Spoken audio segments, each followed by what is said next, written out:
Hello, everyone. Hi, and welcome to this new session.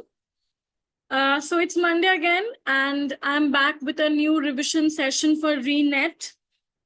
I hope all of you have been following this session of ReNet revision, and it's 11th session today. So let me share my screen first. Right, the screen is visible. So welcome to Vallath NTA ReNet revision session 11. Let's move on to our first question.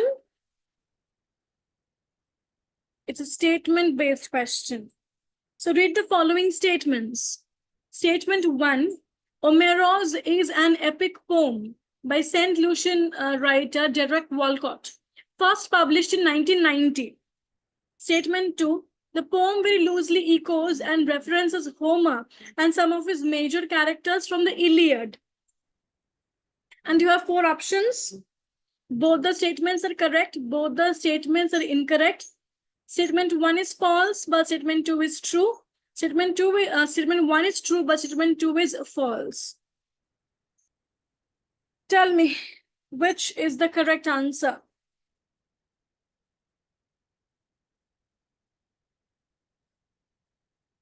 Yes. Please do like the session and share this with your friends. Yes. Both the statements are correct. Omeros indeed is an epic poem by Derek Walcott, and it was first published in 1990. And this poem very loosely echoes and references Homer and some of his major characters from the Iliad.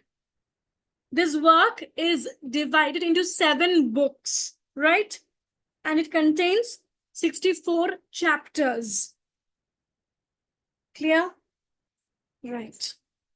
Let's move on to the next question. Island is a 1962 utopian manifesto and novel by Dash, the author's final work before his death in 1963. So who wrote this novel, Island? H.G. Wells, Aldous Huxley, J.G. Ballard, or William Golding? Tell me, who wrote this novel, Island?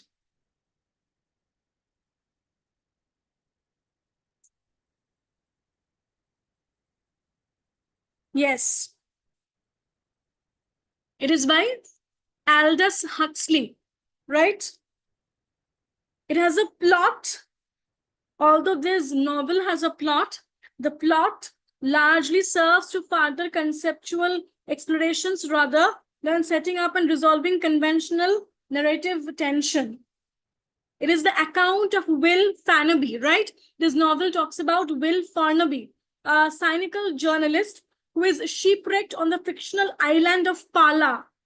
And it is Aldous Huxley's utopian counterpart to his most famous work, the 1932 dystopian novel Brave New World. So it's a very important point to remember regarding this novel, that Island, it's a utopian counterpart to the dystopian Brave New World, right? And the ideas that would become Island can be seen in a foreword he wrote in 1946 to a new edition of Brave New World. So remember this simply, Island by Aldous Huxley was a utopian counterpart to the dystopian Brave New World. Clear? Let's move on to the next question. Goodbye to Berlin is a 1939 novel by Dash set during the waning days of Weimar Republic. So who wrote this novel, Goodbye to Berlin? W.H. Auden, Christopher Isherwood, Stephen Spender, or Louis MacNeice? Who wrote Goodbye to Berlin?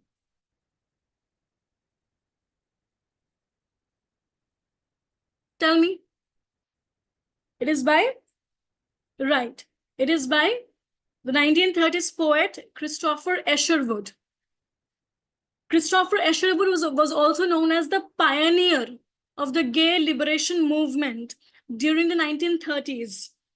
Okay, Christopher Isherwood was the pioneer of the gay liberation movement during the 1930s.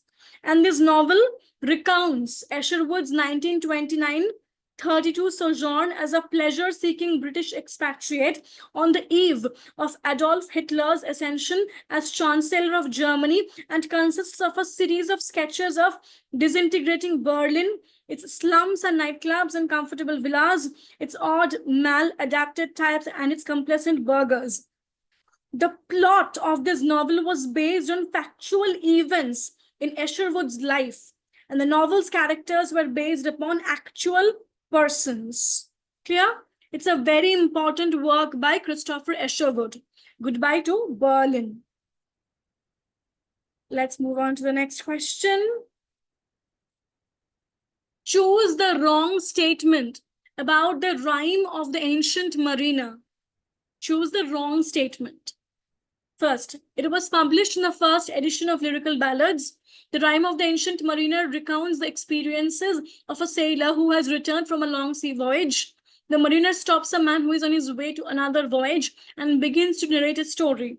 The poem may have been inspired by James Cook's second voyage of exploration of the South Seas and the Pacific Ocean. Pick out the wrong statement.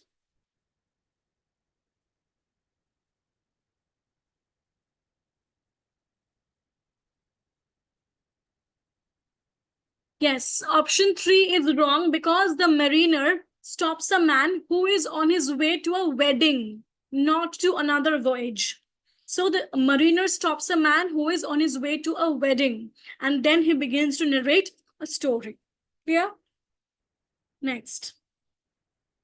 Bernard is a storyteller, always seeking some elusive and apt phrase.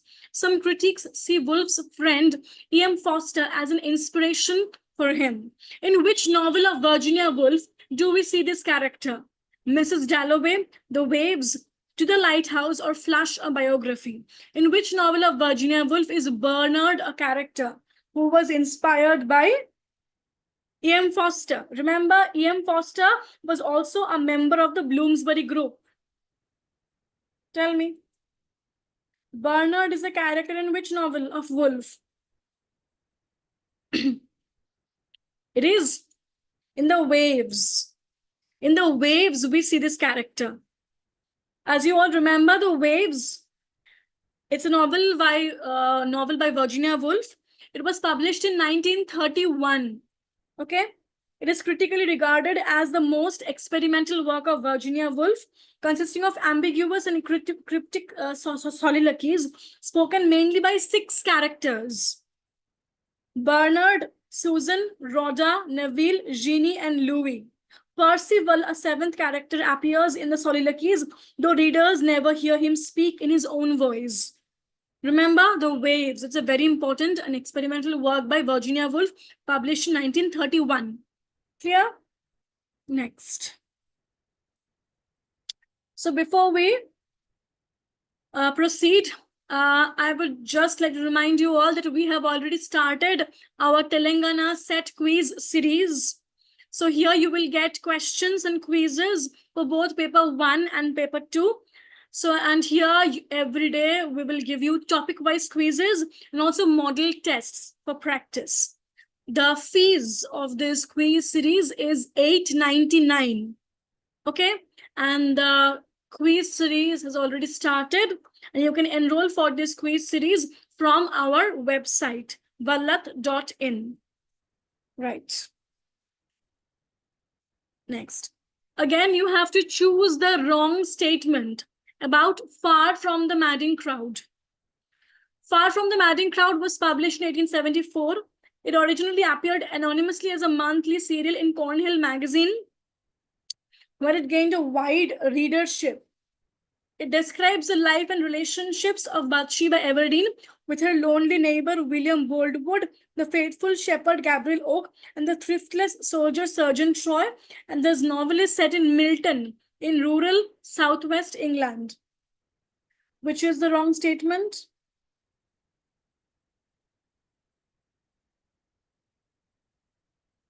Yes. Last option is wrong because this novel, Far from the Madding Crowd, is set in Hardy's Wessex, not Milton. Okay? It is set in Hardy's Wessex.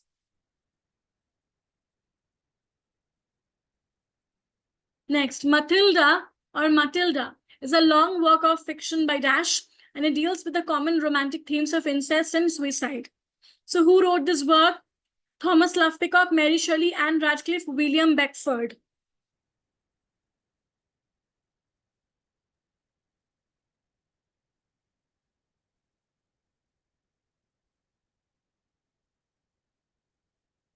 So who wrote Mathilda or Matilda? Who wrote this work? It is by Mary Shelley. It is by Mary Shelley. Clear? It's a long work of fiction by Mary Shelley. And in Mathilda, this title character narrates the story from her deathbed. And she talks about this tragic story of her life. Clear? This narrative of Mathilda deals with a father's incestuous love for his daughter. It has been perceived as an autobiographical novel and as a romanesque, but the fictitious names in the novel represent real people. In this reading, Mathilda represents Mary Shelley herself, Mathilda's father represents William Godwin, and the poet Woodville represents P.B. Shelley. However, the storyline itself may not be based on facts. It has been argued that it is using the techniques of confessional and unreliable narrations which Godwin had used in his own works. Right, let's move on to the next question. Who among the following is not a character in Pride and Prejudice? George Wickham, Charlotte Lucas, Colonel Fitzwilliam, Mrs. Goddard. Who is not a character in Pride and Prejudice?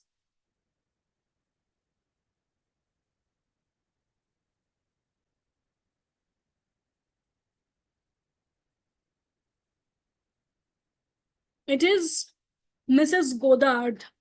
Mrs. Goddard is a character in the novel Emma. She is the mistress of a boarding school for girls in which Harriet Smith is one of the pupils, and she is also a frequent companion to Mr. Woodhouse along with Mrs. Bates. So Mrs. Goddard is not a character in Pride and Prejudice, but in the novel Emma by Jane Austen. Clear? Next. Face to Face is the autobiography of which writer? Tell me. Very easy question. Indian literature. Face to Face is autobiography of the writer Ved Mehta. The Indian autobiographies, memoirs, biography is very important. Next. Bal was the first full-length play written by the modernist playwright Dash, and it concerns a Westral youth who becomes involved in several sexual affairs and at least one murder. Who wrote this full-length play? It is by Bertolt Brecht. Bertolt Brecht. Clear? Next. Again, we have statement-based question.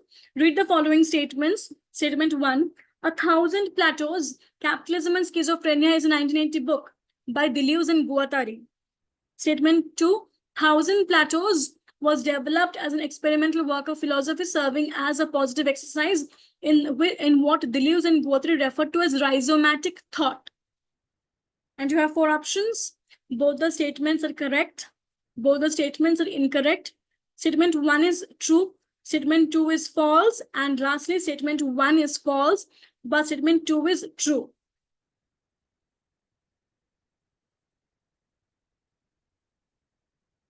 Have you all liked the session? Yes.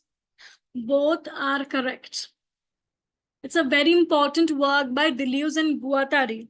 And they have indeed talked about this idea of rhizomatic thought.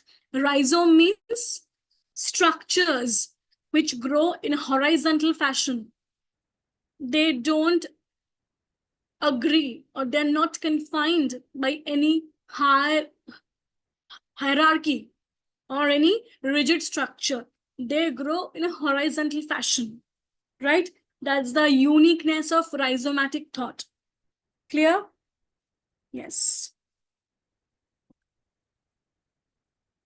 Next.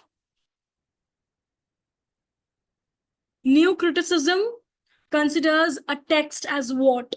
a cultural construct, a historical construct, a linguistic construct, or self-contained? Very easy question. New criticism. It considers a text as self-contained because in new criticism, we're not concerned about the biographical details of the author or the socio-political or historical conditions in which a text was produced or the reader's perceptions and ideas, nothing. But we see the text as an independent whole in itself. So we see a text as self-contained, an autonomous whole, right? Next. 17 Tomatoes, Tales from Kashmir is a book of linked stories by Dash, and it revolves around two boys coming of age in Kashmir. Mirza Wahid, Jaspreet Singh, Rahul Pandita, or Bashrat Peer. Very important work by a very important writer. Who wrote this work? 17 Tomatoes. It's on Kashmir. Yes. 17 Tomatoes is by Jaspreet Singh. Jaspreet Singh. Clear? Okay, that's all from my side for tonight. And before I wrap up, I would just like to remind you all that we have already started our Telangana set quiz series. And if you haven't enrolled yet, you can enroll from our website, vallath.in. The fees for this quiz series is only rupees 899. And here you will get quizzes on both paper 1 and paper 2. Here, every day, we will give you topic-wise quizzes and also model tests for intense practice. Clear? Right. So I hope you guys like the session and enjoyed the discussion along with the questions. So I will be back again tomorrow at 9 p.m. Till then, take care. Bye. Good night. And do like the session if you haven't liked it yet. Bye. Good night.